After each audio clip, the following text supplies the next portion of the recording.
ఈ సభకి వచ్చిన మీకంతా నా హృదయపూర్వకమైన వందనాలు. అందరికీ వందనాలు, స్తోత్రాలు. ఇది ఒకసారి గట్టిగా హల్లెలూయా చెప్పండి. ఈ 4 రోజుల పాటు ప్రభు ఇర్మియా గ్రంథం 31వ అధ్యాయం 32వ వచనం.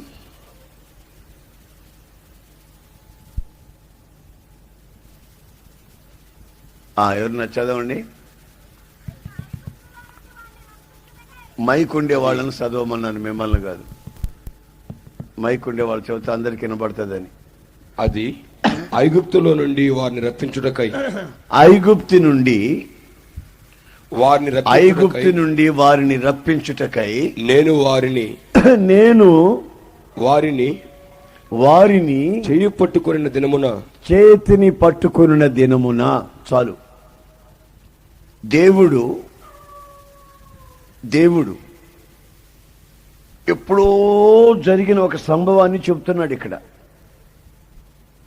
ఇంచుమించు 4000 సంవత్సరాల క్రితం జరిగిన సంభవాన్ని ఇక్కడ మనం చదువుతున్నాం. ఇప్పుడు ఏమని చదువుతున్నామంటే, ఇశ్రాయేలీలు ఐగుప్తులో బానిసలై ఉన్నారు.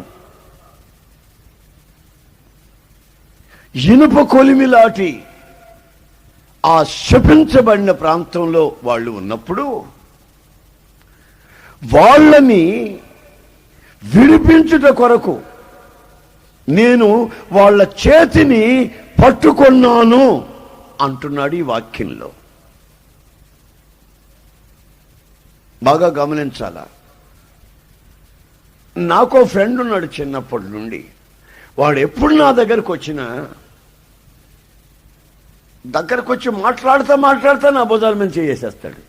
నాకు మహావిసుగు. భుజం మీద చేసేస్తే నాకు మహావిసుగ్గా ఉంటుంది. ఆడు మాట్లాడుతూ ఉంటాడు, చేసేస్తాడు పైన. నాకు అట్లా ఎవరు వేయరు, భుజం మీద చేయరు. ఆడొక్కడే వేస్తాడు. నేను 2-3 సార్లు చెప్పా, అరే భుజం మీద చేయకుండా మాట్లాడరా అని. ఆడేమన్నాడు తెలుసా, నాకు అలవాటు అయిపోయింది అన్నాడు. అందరి మీద వేసి నా మీద వేస్తావేంట, నా భుజం మీద చెయ్యగో అంటే నవ్వుతాడు. మరలా కాసేపు అయిన తర్వాత మాట్లాడతా మళ్ళీ భుజం మీద చేయేస్తాడు. చిన్నప్పటి నుంచి చనువు గనుక ఆడికి ఆ అలవాటు. ఏమలవాటు అంటే భుజం మీద చేయటం అలవాటు. అయితే నేను ఈ రోజున మీకు పరిచయం చేస్తున్నటువంటి యేసుక్రీస్తుకి కూడా ఈ చేయబట్టుకోవడం అలవాటు ఉన్నట్టుగా బైబిల్లో కనిపిస్తుంది. అనేక సార్లు అనేక చోట్ల అనేకుల చేతిని పట్టుకున్నట్టుగా కనిపిస్తుంది. ఆయన మనం గట్టిగడిగామనుకో, నా అలవాటు అంటాడు. పట్టుకోవద్దని అనలేము. నేనైతే మా వాడిని అన్నాను, స్నేహితుని, భుజం చేయకరాది, చేయక అన్నాను. అయితే ప్రభువుని మనం అనలేము, ఆయన అలవాటు అది. చూడండి, యెషయా గ్రంథంలో మరొక మాట కూడా మనకు కనిపిస్తుంది. అది 41వ అధ్యాయం. బైబిల్ ఉన్న వాళ్ళు త్వరగా తిప్పాలి. మరి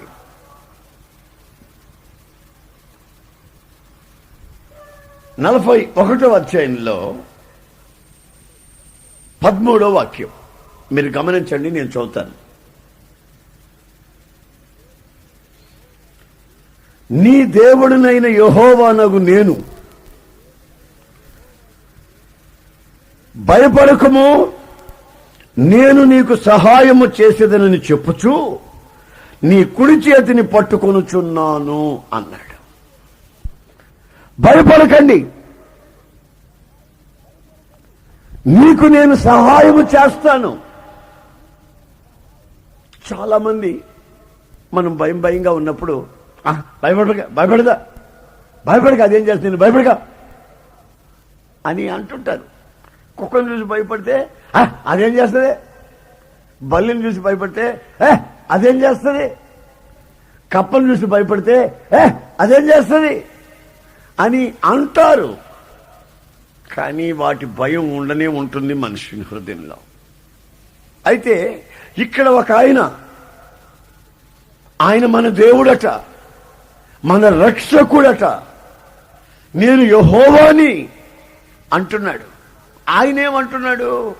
భయపడుకో, నేను నీకు సహాయము చేస్తాను. సహాయం చేయడం అంటే ఏంటి? ఆ మధ్య నేను ఒక చిన్న పిల్లోడు, వాళ్ళ ఇంట్లో పిల్లోడు, నేను స్నానం చేస్తానికి వెళ్తే నా దగ్గరికి వచ్చాడు, నాకు కూడా స్నానం చేయించు అని. ఆ చిన్న పిల్లోడు, నేను ఇద్దరు స్నానాలు చేస్తాను సరదాగా. వాడు ఉన్నట్టుకుండా తొట్టి మీదకి ఎక్కి కూర్చున్నాడు. నీటి తొట్టి ఉన్నంత తొట్టి, దాని మీద ఎక్కి కూర్చున్నాడు. ఒరే దీని మీదకి ఎందుకు ఎక్కారు? దిగరా, నెత్తిని నీళ్లు పోస్తానంటాను నేను దిగను అంటాడు. మరి దిగరా అని దింపబోతే గడగడగడ వణుకుతున్నాడు. సంగతి ఏంటంటే అదిగో ఆ బెజ్జంలో కప్ప ఉంది. కప్పండి నాకు భయమే. నేను నెమ్మదిగా మళ్ళీ నేను తోటి ఎక్కా. మా ఇద్దరి పరిస్థితి అలాగుంది. మరి భయం, ఒరే అదేం చేయలేవా దిగవా అంటాను. ఆడు నాతో ముందు రోజు ఏం చెప్పాడు? ఈ తోటలో ఈ చెట్టు మీద కోతునుంది, ఒక్క దెబ్బ కొట్టి చంపేసిందని. పాము కనిపించింది, దాన్ని కొట్టి పారేశాను. ఆడు వీరమైన కార్యక్రమాలన్నీ వాడు చిన్నపిల్లడు సరదాగా బడాయికి చెబుతున్నాడు. కానీ ఇప్పుడు చిన్న కప్పను చూసి వాడెక్కాడు, నేను ఎక్కా. దాన్ని చూస్తేనే ఒళ్ళంతా ఓ రకంగా అయిపోద్ది నాకు. మరి సహాయము చేయాలంటే ఏం చేయాలి? ఆడి కప్పకి భయపడినప్పుడు వాడిని ఎత్తి నేను సంఖనం పెట్టుకొని అళ్ళాలి బయటికి. మరి నేనే ఎక్కితే? బాగా గమనించండి. భయపడకు, నేను నీకు సహాయం చేస్తాను, నీ కుడి చేతిని పట్టుకొనొచ్చు ఉన్నాను అన్నాడు. అయ్య బాబాయ్, ఈ సభల మొదటి రోజున, ఈ మొదటి సభలో పాలు పొందిన మీతో ఆయన ఏం చెప్తున్నాడు తెలుసా? నీవు భయపడుతూ ఉంటే ఏ విషయంలోనైనా భయపడొద్దు అంటున్నాడు. భయపడకుండా ఎలా ఉండనండి బాబు, నాకు సహాయం ఎక్కడి నుంచి వస్తుంది అని నీవనుకుంటే నేను సహాయం చేస్తాను అంటున్నాడు. అంతటితో ఆపట్లేదు. నీ చేతిని నేను పట్టుకొని నిన్ను నడిపిస్తాను. అది ఈ రోజున ఈ సభలలో మీకు వాగ్దానం. ఆమేన్, ప్రైజ్ ది లార్డ్. వాగ్దానం అంటే కొత్త సంవత్సరం రోజు కాగితంలో రాసేదే వాగ్దానం అనుకుంటున్నారు కొంతమంది పిచ్చోళ్ళు. ఆ కాగితంలో రాసి ఇస్తారే, ప్రింట్ చేసి ఇస్తారే, అదే అనుకుంటున్నారు వాగ్దానం. అలా అనుకోవటం మీ భ్రమ. ప్రభు సన్నిధికి వచ్చినప్పుడల్లా ఆయన తన వాగ్దాన పూర్వకమైనటువంటి వాక్య భాగాల చేత మన జీవితాల్ని నింపుటకు, మన జీవితాల్ని బలపరచుటకు ఆయన సంసిద్ధమై ఉన్నాడు. ప్రతి క్షణము, ప్రతి గంట, ప్రతి రోజు, ప్రతి నెల, ప్రతి సభలలో వాగ్దానముల చేత నీ జీవితాన్ని నింపాలని కోరుకుంటున్నాడు. ఆ కొత్త సంవత్సరం రోజు వచ్చింది ఈ సంవత్సరానికే అని అనుకోకూడదు. నీ జీవితానికి అంటాను. నీ జీవిత కాలం అంతా ప్రభువు మాట్లాడుతున్న ప్రతి వాక్యము నీ జీవిత కాలం అంతటికి అన్వయిస్తున్న సంగతి వాస్తవం. ఈ రోజున నీవు ఏ స్థితిలో ఇక్కడికి వచ్చావో, దేని కొరకు భయపడుతున్నావో, ఏ విషయములో నీవు సహాయాన్ని ఆర్థిస్తున్నావో, ఏ విషయములో నీవు పడిపోకుండా నీ చేతులు పట్టుకొని నడిపించాలని కోరుకుంటున్నావో, అది ఎరిగిన మన ప్రభు అయిన యేసుక్రీస్తు క్షుణ్ణంగా ఈ రోజున నీకు వాగ్దానమే చేస్తున్నాడు. భయపడద్దు, నువ్వు భయపడకు. ఆర్థిక విషయంలో భయపడుతున్నావా? అనారోగ్య విషయంలో భయపడుతున్నావా? ఆశ్రయం విషయంలో భయపడుతున్నావా? నీ పిల్లల జీవితాల విషయం భయపడిపోతున్నావా? వివాహ బంధాల గురించి భయపడుతున్నావా? నీ దాంపత్య జీవితాన్ని గురించి భయపడుతూ గడగడలాడిపోతున్నావా? నీ చుట్టూ శత్రు సమూహాల మధ్యలో నిలబడి అందరినీ చూస్తూ నేనేమైపోతానో, నా కుటుంబం ఏమైపోతుందో, నా భావి జీవితం ఏమవుతుందని భయపడుతున్నావా? అదుగో సైన్యములకు అధిపతికి యెహోవా పరాక్రమశాలి నీతో చెప్తున్నాడు, భయపడకో, నేను సహాయము చేసి నీ చేతిని పట్టుకొనుచూ ఉన్నాను. ఆయన ఒకవేళ నీ చేతిని పట్టుకున్న దానికి, నీ చేతిని పట్టుకోకపోతే వదలా వదలా అని ఆయన్ని అంటున్నావా? లేక బాబు, ఇంతకాలం ఎవరెవరో ఈ చేతిని పట్టుకొని జీవితం అంతా శాపంగా మార్చారయ్యా, నీవు పట్టుకుంటే మరి నాకు అంతకంటే ఆదరణ ఏముందని ఆయన చేతికి అప్పచెప్పి విదిలించుకోకుండా, చేతిని విడిపించుకోవడానికి ప్రయత్నం చేయకుండా ఆయన చేతికి పూర్తిగా నీ ఆత్మ, శరీరము, ప్రాణాన్ని అప్పచెప్పుటకు సిద్ధపడుతున్నావా? ఒకసారి మా నాన్నగారు మెడ్రాస్ తీసుకెళ్ళాను నన్ను చిన్నప్పుడు. నాకు అప్పుడు సరిగ్గా 7 సంవత్సరాల వయసు. ఆయన నాకేం చూపిస్తారన్నాడు? విమానాలు, ఓడలు, ఓడరేవు, విమానాశ్రయం, light house, high court, Marina beach, పెద్ద పెద్దవి. ఆయన మనసులో పెద్ద పెద్ద విషయాలు నాకు చూపించాలని ప్లాన్ చేసుకొని తీసుకెళ్ళాడు. అయితే మెడ్రాస్లో అడుగు పెట్టిన వెంటనే రేయ్ చేయి గట్టిగా పట్టుకోరా అన్నాడు. ఆయన వేలు గట్టిగా పట్టుకున్నా.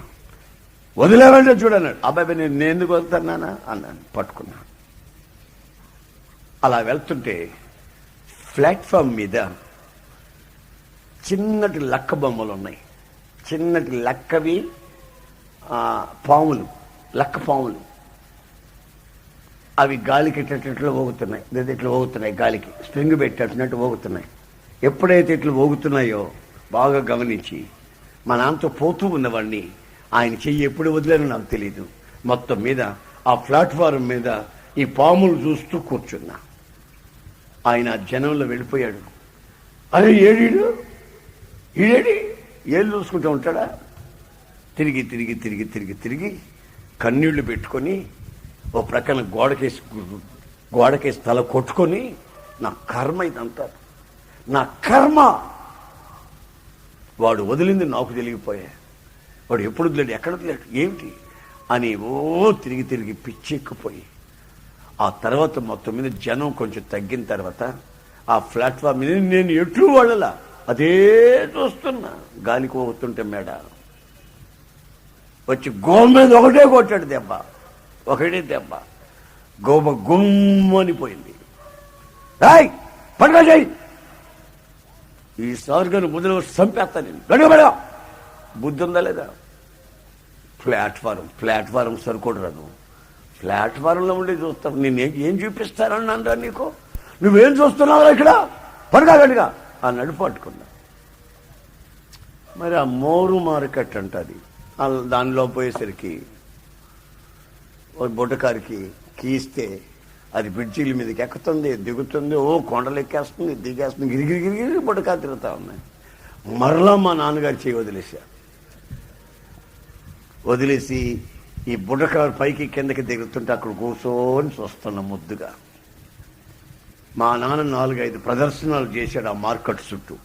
4-5 ప్రదక్షిణాలు చేసి చివరికి వీడు ప్లాట్ఫారం సరుకు, వీడు బుద్ధి అట్లాంటిది, ఎక్కడుంటాడు చూద్దామని జనం గుంపుగా ఉండే దగ్గరికి వచ్చి చూస్తే అక్కడున్నా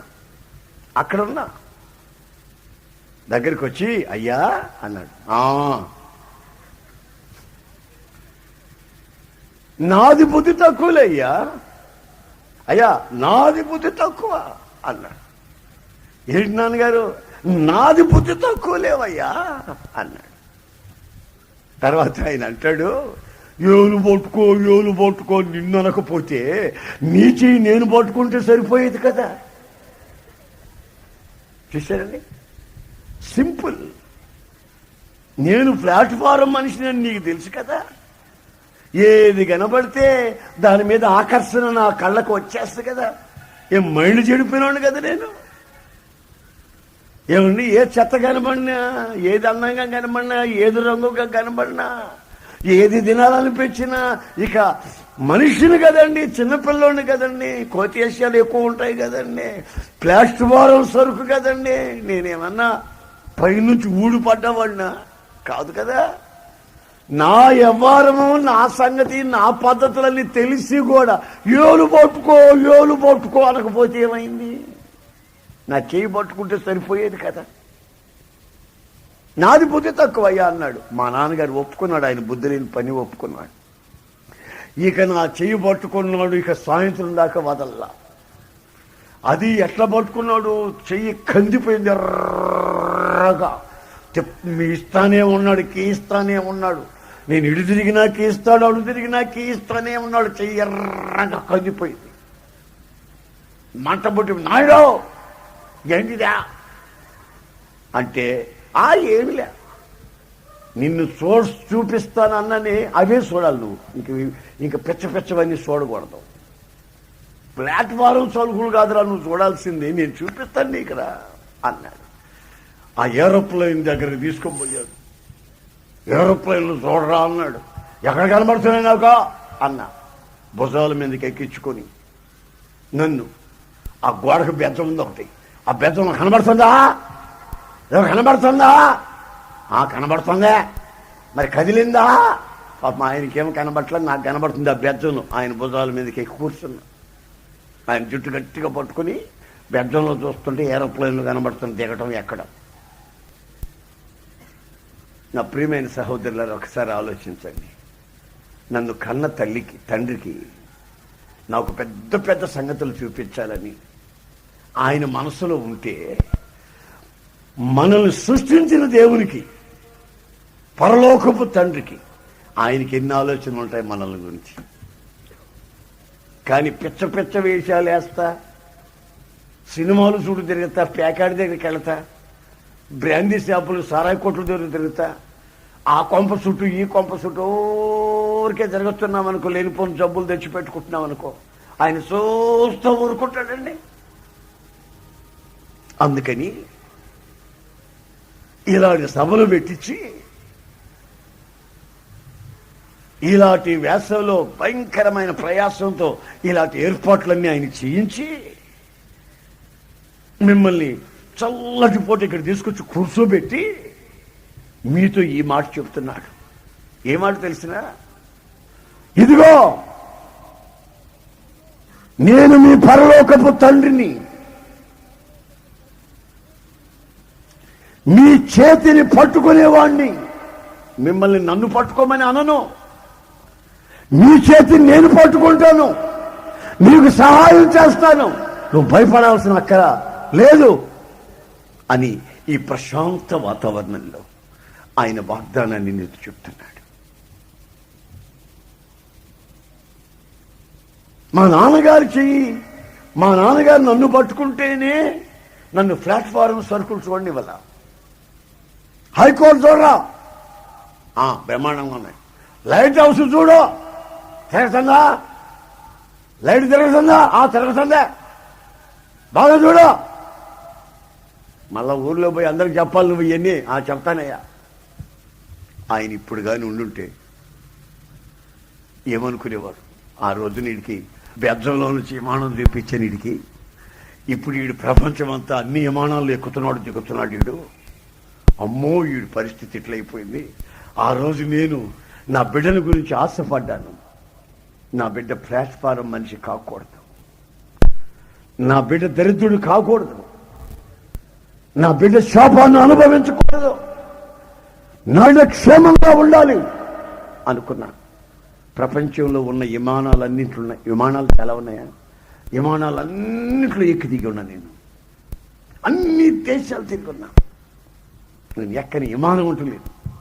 ఒకసారి ఇక విమానం ఎక్కితే ఎక్కిన తర్వాత 14 గంటలు ఒకే రన్ సముద్రం మీద, ఒకే ప్రయాణం సముద్రం మీద, ఎక్కడ నేల లేదు కింద. 14 గంటలు దాటిన తర్వాత ఒక దగ్గర అట్లాగా దిగింది ఆస్ట్రేలియాలో.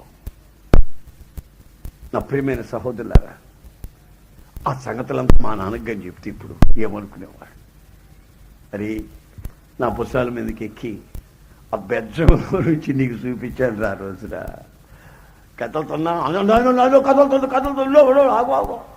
కథలుతున్నాయి, ఇక వెళ్తా పైకి వెళ్ళిపోతానే, బస్సు పరిగెత్తే అట్లాగే లేచింది పైకే అని నేను అంటుంటే, అట్లాగా అయ్యా అంటున్నాడు. ఆయన కనబట్టలే, నాకు చూపిస్తున్నాడు, ఎందుకు నేను బాగుపడాలి. మన పరలోకపు తండ్రి ఈ సభల మొదటి రోజున నీవు బోర్లబడి మట్టి తినకూడదని, శపించబడిన రోగాల మధ్యలో శాపాన్ని అనుభవించకూడదని, నీ కన్నీళ్లు నీకు అన్నపానాలుగా మార్చబడకూడదని, నిన్ను భయపెడుతున్న శాపం నిన్ను విడిచిపెట్టాలని ఆయన తానే పని కట్టుకొని ఈ రాత్రి చల్లటి పూట వచ్చి ఇదిగో మీతో మాట్లాడుతున్నాడు. ఆయన స్వరాన్ని వింటున్న మీరు ధన్యులు. ఆమేన్, హల్లెలూయా. ఆయన స్వరాన్ని ఆలకిస్తున్న ప్రజలైన మీరు ధన్యులు అనే సంగతి వాస్తవం. ఒకసారి యేసు ప్రభు ఒక పట్టణంలో అలా వస్తున్నాడండి. వస్తూ ఉంటే ఒక కళ్ళు లేని గుడ్డోడిని తీసుకుని వచ్చి యేసు ప్రభు దగ్గరికి అప్పచెప్పి, వీడి కళ్ళు బాగు చేయండి బాబు, వీడి గుడ్డోడు అని అడిగారు. వెంటనే యేసు ప్రభు వాళ్ళ ముఖం చూశాడు. వాళ్ళ ముఖం ఎగాదిగా చూసి, వీడిని బాగు చేయమంటారా, సరేలే బాగు చేస్తానులే అని ఆ చేయిని గట్టిగా పట్టుకున్నాడు. గుడ్డోడు చేయిని పట్టుకున్నాడు. గుడ్డోడు చేతిని పట్టుకుని తీసుకెళ్తున్నాడు. ఆడంటాడు, ఏమన్నా నా కళ్ళు బాగు చేయమంటే ఎక్కడికి తీసుకెళ్తున్నావు, ఎక్కడికంటే అందరినీ ఎక్కడికి తీసుకెళ్తావా, ఒరే గుడ్డోడు కొంచెం నోరు మీద రాంగ కూడా పట్టుకో, ఎక్కడికంటే, ఒరే నిన్ను ఊరు వెలుపలికి తీసుకెళ్తున్నా. ఎందుకంటే ఊరు వెలుపల నేను నిందలు సహించి అవమానాలు భరించే చోటది, నా రక్తము చిందించే చోటు, నన్ను వేలాడదీస్తారు మ్రానులు వేలాడదీసే చోటది. నిన్ను మీ ఊళ్ళో బాగు చేయను, బాగు చేసిన నీ కళ్ళు సరిగ్గా తెరవబడవు. నా మాట విను, నీవు ఊరికి వెలుపలికి రా, అక్కడ ఒక ప్రత్యేకమైన అనుభవాన్ని నువ్వు కళ్ళతో చూస్తావు. ఈ రోజున మీరు చీకట్లో ఉన్నారో, అంధకారంలో ఉన్నారో, మీ కళ్ళు సరిగా కనిపిస్తున్నాయో కనిపించట్లేదో నాకు తెలీదు. మొత్తం మీద మీ చీకటి బ్రతుకు, సీక్రెట్ లైఫ్, మీ చీకటి బ్రతుకు ఆయన గమనించి మీ చేతిని పట్టుకుంటానంటున్నాడు. చీకటి బ్రతుకు అంటే గుడ్డివాడికి వ్యక్తిగతంగా నడిచే అనుభవం లేదు. గుడ్డివాడు ఎవరి మీదనైనా ఆధారపడతాడు. ఏ ఒక్కరో ఎవరో అతన్ని చేయి పట్టుకొని తీసుకొని వెళ్ళాలి. ప్రతి క్షణము ఎవరి మీదనైనా ఆధారపడతాడు. అదే స్థితి నీకు ఉన్నట్లయితే నీవు కూడా అంధకారంలో ఉన్నావని, నీ కళ్ళు కూడా అంధత్వాన్ని కలిగి ఉన్నాయని ఈ రోజును గుర్తుపట్టాలి. వాళ్ళు నాకు సహాయం చేయాలి, వీళ్ళు నాకు సహాయం చేయాలి, వీళ్ళు నాకు సహాయం చేయాలని ఎవరి మీదనో నీవు ఆధారపడుతూ ఉన్నట్లయితే గుడ్డివాడు ఆధారపడినట్లు నడుస్తూ ఉంటాడు. పళ్ళెంలో కాలేస్తాడు, అన్నం పళ్ళెంలో కాలేసేస్తాడు. ఇలా తడులాడుతూ ఉంటాడు. ఆడు పాపం మజ్జిగని నీళ్లు పోసేసుకుంటాడు. ఎక్కడ ఏముందో తడువులు ఆడుతాడు. అక్కడే అన్నీ ఉంటాయి, కానీ అతను కనిపించవు కదా. ఏమండి కొంచెం ఉప్పు పెట్టండి, అదే ఉప్పు అక్కడే ఉందిరా బాబు. ఏమండి నాకు కొంచెం పచ్చడిన పెట్టండి బాబు, అక్కడే ఉందయ్యా. అంటే దేవుని ఆశీర్వాదాలన్నీ నీ కళ్ళ ముందే ఉన్నాయి, నీకు సమీపంగానే ఉన్నాయి, నీకు దగ్గరగానే ఉన్నాయి. అవి నీకు కనిపించడం లేదు. నువ్వు తడువులు ఆడుకుంటూ బ్రతుకుతున్నావు. అది లేదు, ఇది లేదు, ఇది లేదు, అది లేదు. చీకటి బ్రతుకు, అంధకారపు బ్రతుకు, చీకటిలో సంచరిస్తూ తడువులాడుతున్న బ్రతుకులో కళ్ళు ఉన్నా కళ్ళు లేనట్టే ప్రవర్తిస్తున్నావు. చెల్లెవరో తెలియట్లేదు, భార్య ఎవరో తెలియట్లేదు, బావ ఎవరో తెలియలేదు, మరిత ఎవరో తెలియలేదు, భర్త ఎవరో తెలియట్లేదు. అందరి మీద చేసేస్తున్నావు. ఎందుకంటే చీకటి కదండి, కళ్ళు లేవు కదండి. చేసావు, నా మీద చేస్తావండి. నేను ఎవరనుకున్నావు? వదినమ్మా, నువ్వా వదినమ్మా? నేను వదినమ్మా అనుకున్నా, మా ఆవిడ అనుకున్నాను, మా ఆవిడ అనుకున్నాను. ఆడికి వదినమ్మ ఎవరో తెలియట్లే, చెల్లెవరో తెలియట్లే, తల్లి ఎవరో తెలియట్లే, మరిది ఎవరో తెలియట్లే, బావ ఎవరో తెలియట్లే, పరపురుషులు ఎవరో తెలియట్లే, పరస్త్రీలు ఎవరో తెలియట్లేదు. గుడ్డివాడు. ఆ గుడితనంలో నుంచి అతన్ని విడిపించాలని యేసయ్య కోరుకుని ఎక్కడికి తీసుకెళ్తున్నాడు తెలిసిన? ఊరు వెలుపలకి తీసుకెళ్తున్నాడు. అక్కడ సారాయి కొట్లు లేవు, బ్రాందీ కొట్లు లేవు, అక్కడ చెట్ల ప్యాకెలు లేవు, సినిమాలు లేవు, అక్కడ చెడు స్నేహితులు లేరు. పాలెము వెలుపల నిందలు సహించే, ఆయన రక్తము చేత తడిచే ఆ చోటికి, ఆ భయానకమైన ప్రాణాన్ని అర్పించే ఆ చోటికి, తన ఆఖరి రక్తపు బొట్టును కార్చే ఆ శిలువ సన్నిధికి, ఇదిగో నీవు ఊరికి వెలుపలకి రావాలి. అక్కడికి తీసుకుని వెళ్ళి అతని కళ్ళ మీద ప్రార్థన చేశాడు. కళ్ళని అలా టచ్ చేశాడు. ఆయన టచ్ చేస్తే సూపు రాకుండా ఉంటుందండి. ఇప్పుడు నేను ఎప్పుడు ఎవరికైనా ప్రార్థన చేస్తే సూప్ వచ్చిందా లేదా అని అడుగుతా, ఎందుకంటే నాకే డౌటు. ఎన్నే ఇదిగా, ఎన్నే ఇదిగా, ఎన్నే అని అడుగుతా. నేను 5 చూపిస్తే 4 అంటాడు, 4 చూపిస్తే 2 అంటాడు ఆవిడు పేజీ మీద. ఎందుకు వచ్చిన గొడవలు అనుకున్నాను. మరి ప్రభు అయిన యేసుక్రీస్తు ప్రార్థన చేసి నీకేమన్నా కనబడుతుందా అని ఎందుకు అడుగుతున్నాడు ఇక్కడ? ఆయన ప్రార్థన చేయడం ఏమిటి, కనబడకపోవడం ఏమిటి? ఇక్కడ ఒక చిన్న లిటికేషన్, ఒక చిన్న విషయం అక్కడ ఇమిడి ఉంది. ఏమిటంటే, ప్రార్థన చేసి కళ్ళు కనబడుతున్నాయి నీకు అని అడిగితే, కళ్ళు కనబడుతున్నాయి కానీ చెట్లేమో మనుషుల్లాగా, మనుషులేమో చెట్లులాగా కనబడుతున్నారు. అంటే అర్థం ఏంటి? చెట్లు మనుషుల్లాగా కనబడడం ఏంటి, మనుషులు చెట్లులాగా కనబడడం ఏంటి రా బాబు? చెట్లు చెట్లులాగా కనబడాలి, మనుషులు మనుషుల్లాగా కనబడాలి, భార్య భార్యలాగానే కనబడాలి, బావగారు భార్య బావగారు లాగానే కనబడాలి, చిన్నాన్న చిన్నాన్నలాగానే కనబడాలి, మామలాగా కనబడకూడదు. ఎవరో వాళ్ళు ఎవరైతే వాళ్ళలాగే కనబడాలి, వేరే వాళ్ళలాగా కనిపించకూడదు. మరి చెట్లేమో మనుషుల్లాగాను, మనుషులేమో చెప్పండి చెట్లులాగా. ఒరేయ్ గుడ్డోడా, ఇంతకాలం నువ్వు ఇట్లాగే చూస్తున్నావురా. ఎట్లాగా?